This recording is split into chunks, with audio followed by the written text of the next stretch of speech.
As Ellie and Dina begin their search for Abby in Seattle, we learn that she's part of a group of people led by Isaac Dixon. Isaac defected from Fedra several years ago, primarily due to their growing lack of humanity, but that lack of humanity seems to have rubbed off on him since he spends a lot of time interrogating, torturing, and killing Seraphites. Now, I admit that I did enjoy learning about Isaac's character, especially since we didn't really get to learn much about him in the video game, but I think this was a weird time for the season to introduce his character. I mean, this is a guy who has nothing to do with the current story being told. Like, Ellie and him don't even cross paths in the video game.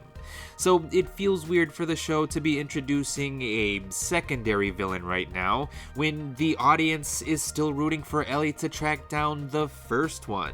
And I know Abby isn't technically a villain, but she's definitely Ellie's main antagonist, one that plenty of TV viewers are meant to hate at this point in the story.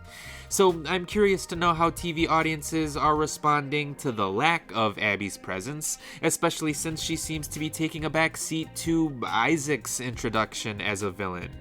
But as Ellie and Dina make their way through Seattle, they stumble upon a music store where Ellie serenades Dina with an acoustic rendition of Aha's Take on Me. It's a beautiful moment, probably even more beautiful in the show than it is in the actual video game. Because not only did it provide the characters with a brief escape from the horrible world that they live in, but it also allowed us to see that they're clearly falling in love. But that lovely moment doesn't last for long, cause they shortly find several WLF soldiers who were brutally murdered by the Seraphites, meaning that even though we've been shown two different scenes that are meant to make us feel sympathy for them, the Seraphites are just as bad, if not worse than the WLF. But when a backup WLF squad arrives on the scene, Ellie and Dina escape via a subway station, which leads to a phenomenal set piece involving a horde of infected, one that culminates with Ellie being bitten while trying to save Dina. Luckily for Ellie, Dina doesn't immediately try to shoot her fucking face off, which gives Ellie the time to explain that she's actually immune.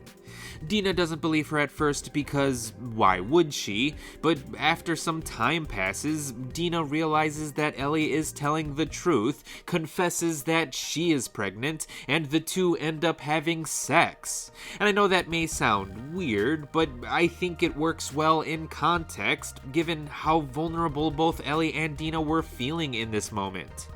Dina thought she was going to lose the person that she was falling in love with, and Ellie realized how much Dina trusts her and how far she's willing to go for her. So the sex they have does feel like the natural culmination of where this relationship was heading, which does make it better than the scene in the video game in my opinion, as the sex they have there just seemingly comes out of nowhere.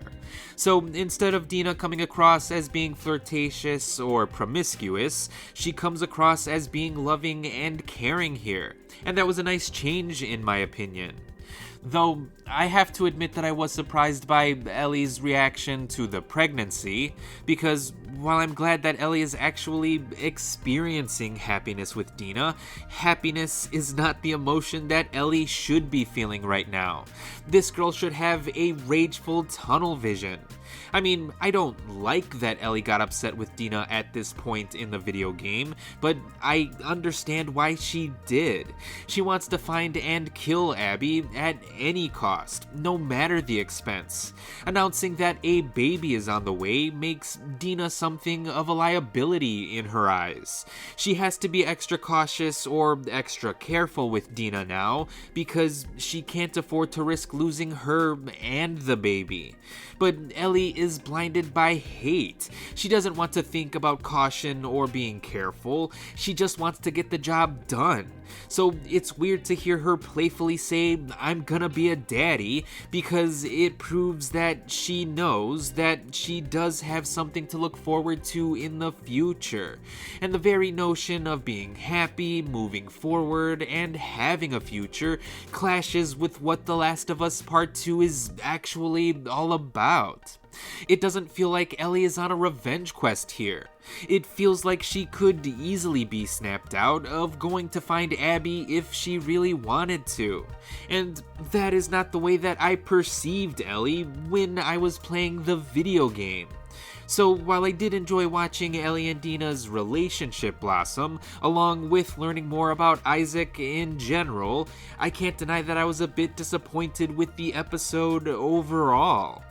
Don't get me wrong, both of these stories are good in and of themselves, the acting is superb, the character development is interesting, and all of the technical details are incredible, but both of these stories seem to take away from the urgency of Ellie trying to exact revenge on Abby for killing Joel. Joel's death should be the thing that's driving the narrative forward, so it's odd to see that the plot has been a bit meandering. And as we enter into the second half of the season, I really hope that the next few episodes will begin to pick up the pace a bit. Thankfully, the episode ends with Ellie and Dina discovering the location of Abby's friend Nora, so hopefully their quest to find her will allow things to get back on track. But I guess we'll see what'll actually happen on the next episode of The Last of Us once it gets released on Sunday.